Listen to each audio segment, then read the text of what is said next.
When I first met Mrs. Diane Whitmore, I thought she was just another elegant suburban mom. My friend Carson always rolled his eyes at how his mother tried to act young and cool, wearing off-shoulder sweaters, sipping wine by the patio, and dancing whenever classic jazz came on. I didn't think much of it until I started staying over more often. At first, it was harmless. I'd come by after school, Carson and I would do our assignments together, and she'd pass through the living room with a faint smile, usually holding a glass of something amber. Her long reddish-blonde hair was always pinned half up, and her voice had this soothing drawl, like honey slipping from a warm spoon. One day, Carson left for a football trip. He forgot to tell me he'd be out of town, and I showed up at the door anyway.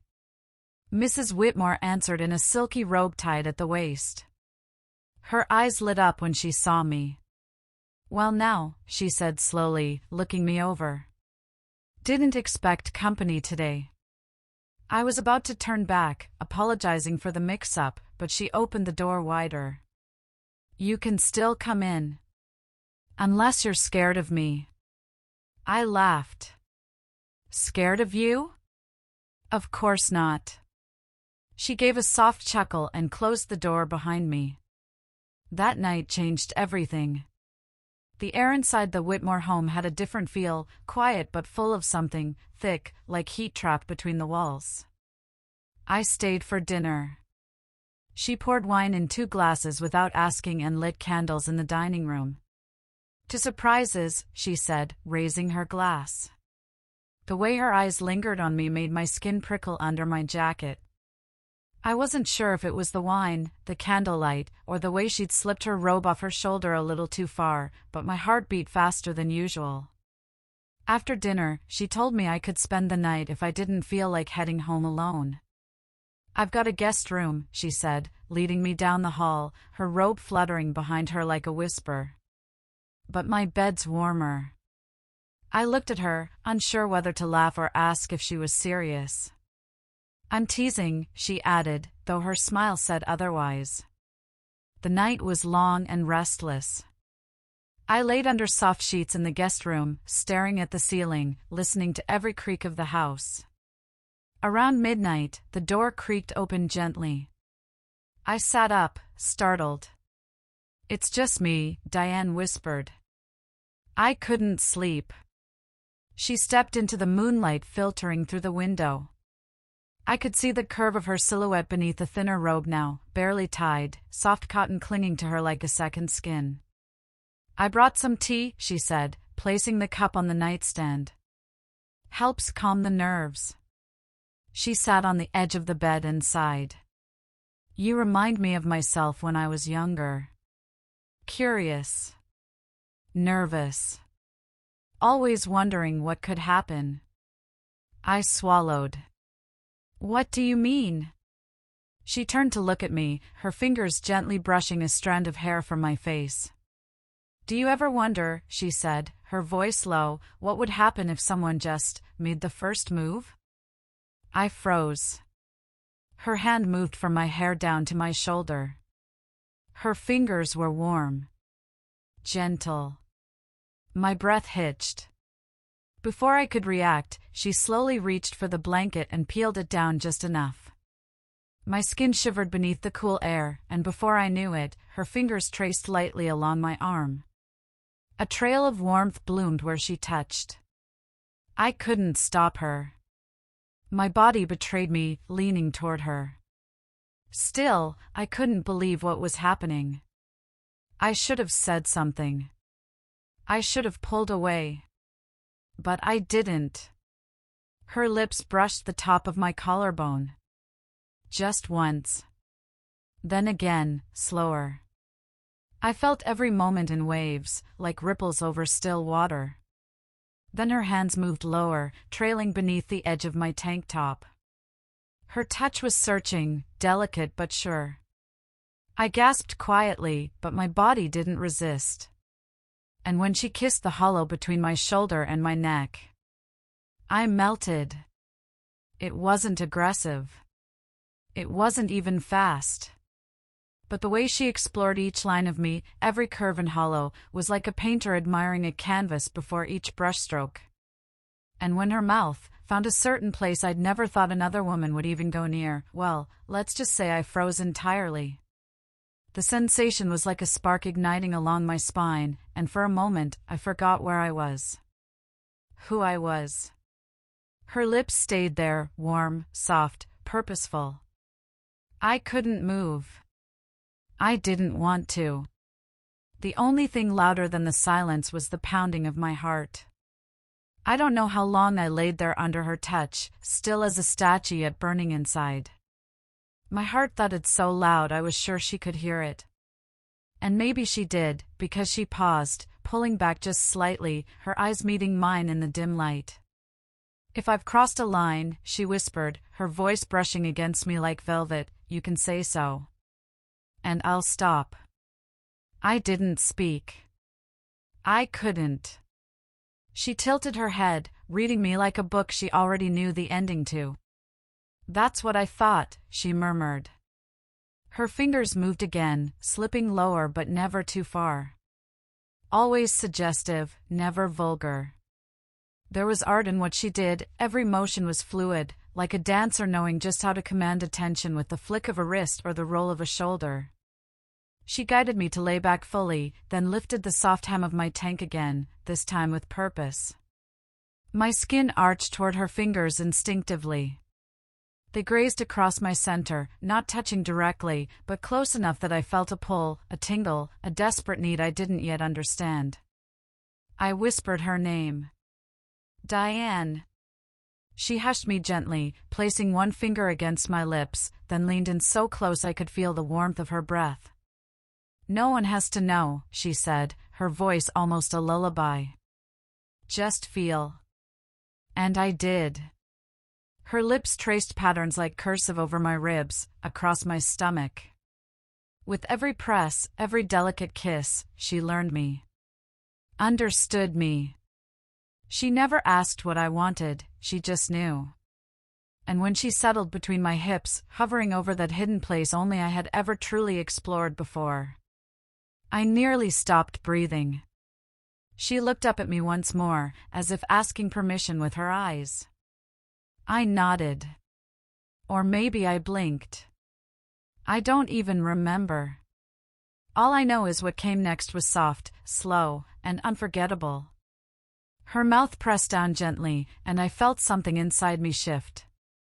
My hands gripped the sheets, the world spinning in slow motion. My body gave way to something I never imagined I'd feel from someone like her. It was all in the silence, the way she never spoke, just let sensation lead the moment. And in that silence, I learned something new about myself. Something I couldn't take back. When she finally rose and laid beside me, I felt bare. Not just physically, but emotionally. It wasn't shame I felt. It was awe, wonder, and a dangerous kind of want. She pulled the blanket over both of us and ran her fingers through my hair as I trembled quietly beside her. "You're warm," she whispered. "So are you," I said back, my voice shaking. The day Carson came home, everything felt tilted. I was sitting at the kitchen island, stirring a spoon through my coffee, when the front door creaked open. His voice rang through the house like a drumbeat I wasn't ready for. "Mom?" "Hey, Jamie?" I swallowed hard. Diane turned from the sink and winked at me with that same ease that made everything dangerous. "Play it cool," she said softly, then called out, "Welcome home, baby." Carson walked in and dropped his duffel by the door, then ruffled my hair like always. "You two hang out while I was gone?" Before I could even answer, Diane beat me to it. "Oh, we had such a cozy weekend," she said smoothly, drying her hands. "Girl talk. Facials. Wine. All that stuff." I tried to nod casually, but my heart raced like I had something to hide, which I did. Everything about the way she moved now, even in front of her son, had this undertone I couldn't unsee. the brush of her fingers on my back as she walked behind me. The way her eyes lingered just a second too long when our gazes met. Even her scent, it stayed on my pillow, in my hair, and in the hollow of my neck. That night, as Carson slept in his room, I stood by the guest bedroom window, staring out at the quiet street. I should have gone home. But I didn't. I heard soft footsteps and turned around just as Diane appeared in the doorway. Her robe, again. Always tied just tight enough to suggest control. Always loose enough to hint at invitation. "You okay?" she asked. I nodded. Just thinking. She came over, her steps slow, deliberate. "About last night?" I nodded again. "And this morning?" "And now?" Diane chuckled softly. "It's normal to be confused. But don't let your mind ruin what your body already understands." She stood so close I could feel the heat between us. Sometimes we overthink things meant to be felt. Her hand reached for mine, and without thinking, I let her pull me toward her. Her mouth brushed mine so lightly, it was more a suggestion than a kiss. But even that made my knees buckle. "I missed you today," she whispered. And again, like a tide pulling me out to sea, I let myself go. We didn't speak as she guided me back to the bed, her hands moving like silk over bare skin. She didn't rush. She never did. That was what made it all so intense. Diane knew how to unwrap a moment, layer by layer, until even silence had meaning. She leaned over me, her lips tracing the shape of my cheekbone, down my jaw, pausing just above the place where my pulse throbbed in my neck. Then she whispered something I'll never forget. "You don't have to understand this tonight. Just feel it. Let it change you." And it did. Her fingers moved beneath the sheet, tracing secret paths with soft strokes, touching places only dreams usually reached. She knew when to press and when to pause. Every inch of me responded, opening like petals under the sun. There were no sharp breaths or loud sounds, only quiet sighs, trembling hands, and the soft hum of something unspoken blooming in the dark. It wasn't just about heat. It was about surrender. And I surrendered completely. Afterward, I curled up in her arms, afraid of what came next. "Are we doing something wrong?" I asked in a whisper. She stroked my shoulder with slow, comforting motions. "Wrong for who?" she asked. "The world? Or just the version of yourself you used to be?" I didn't answer. Because she was right. The next morning, I left without saying goodbye. Carson was still asleep. Diane hadn't come down yet. My shoes made almost no sound on the tile as I moved toward the front door, clutching my overnight bag like a lifeline. Outside, the air was sharp and cool. It helped. I needed something real to bring me back to myself. The ride home was silent. No music. No phone calls. Just the echo of everything Diane had said, everything she had done.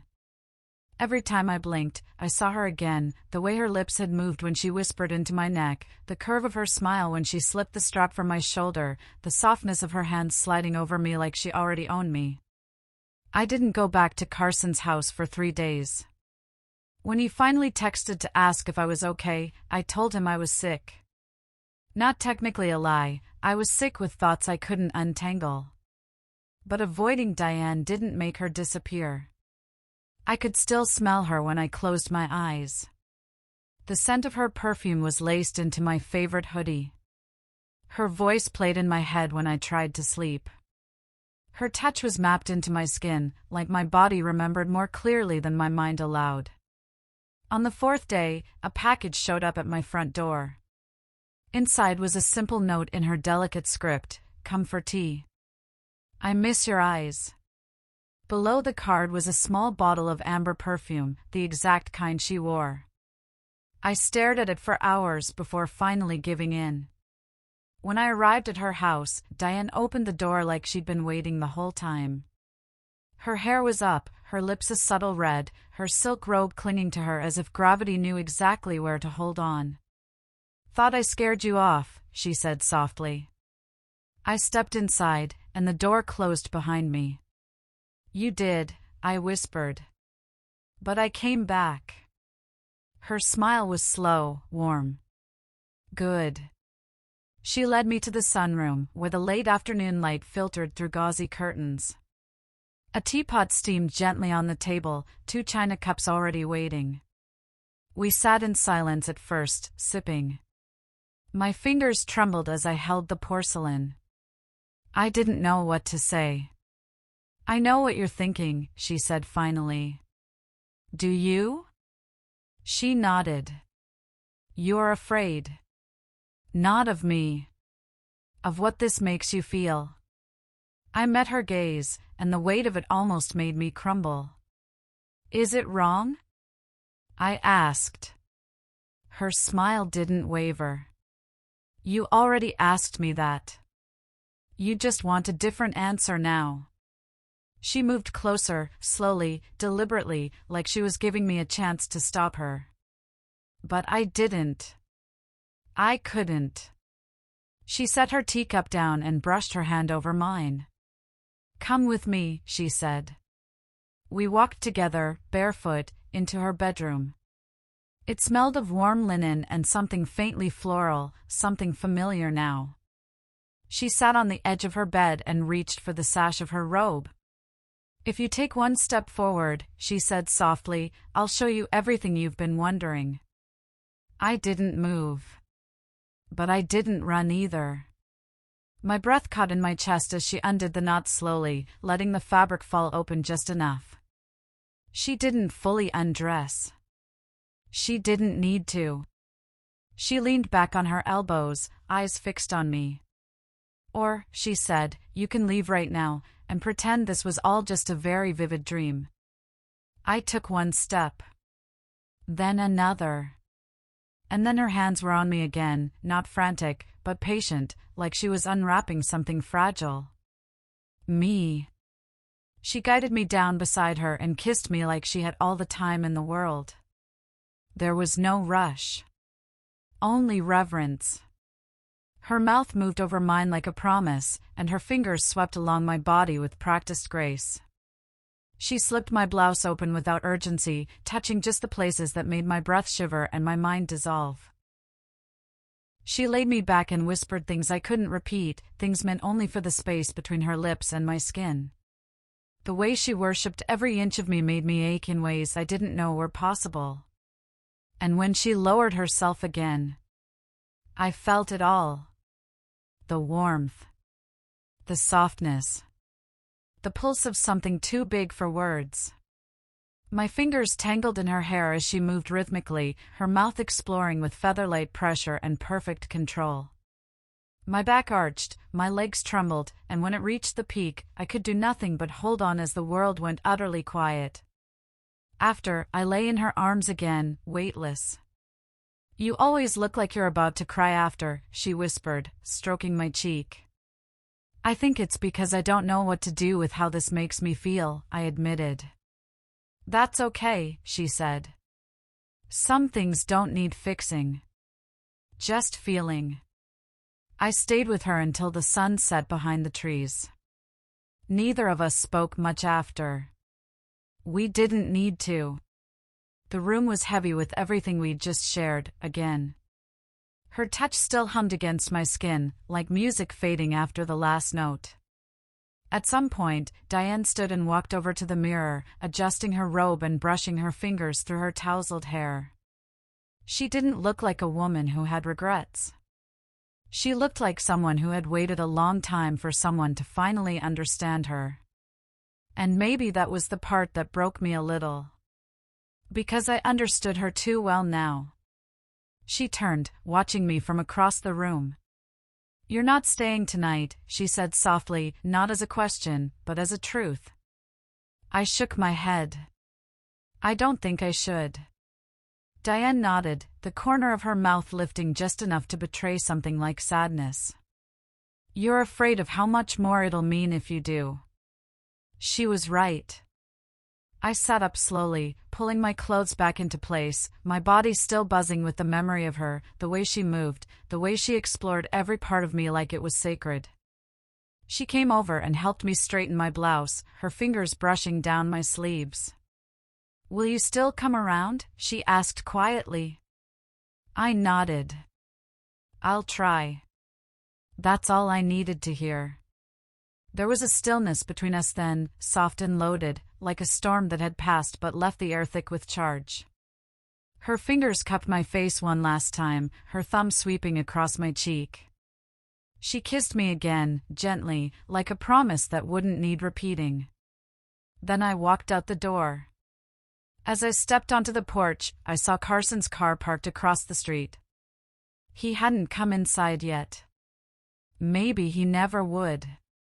Maybe he sensed something had changed, something unspoken passing through the air like perfume. I didn't turn back. I didn't need to. I carried Diane with me, tucked into the quietest parts of me, the places she had touched without ever naming. The places she had left warm and aching. And in the days that followed, I lived normally. Sort of. I sat with Carson at lunch like always. I went home, studied, laughed, even dated once or twice. But nothing quite matched that heat beneath the silence, that whisper against the skin, that night sky warmth only she knew how to give. Sometimes I'd walk past her house on purpose. I'd slow down when I saw her figure behind the glass, sipping from her usual wine glass. Sometimes she looked up and smiled. And sometimes she didn't. But I always remembered how it felt when she looked at me like I was something worth unwrapping. How her hands could speak louder than any words. How my body had answered questions I was too afraid to ask out loud. We never spoke of it again. But some things don't need to be spoken. They just exist. Like heat rising off summer pavement. Like the scent of amber in an old hoodie. Like the secret between a girl and the woman who made her feel something she never forgot.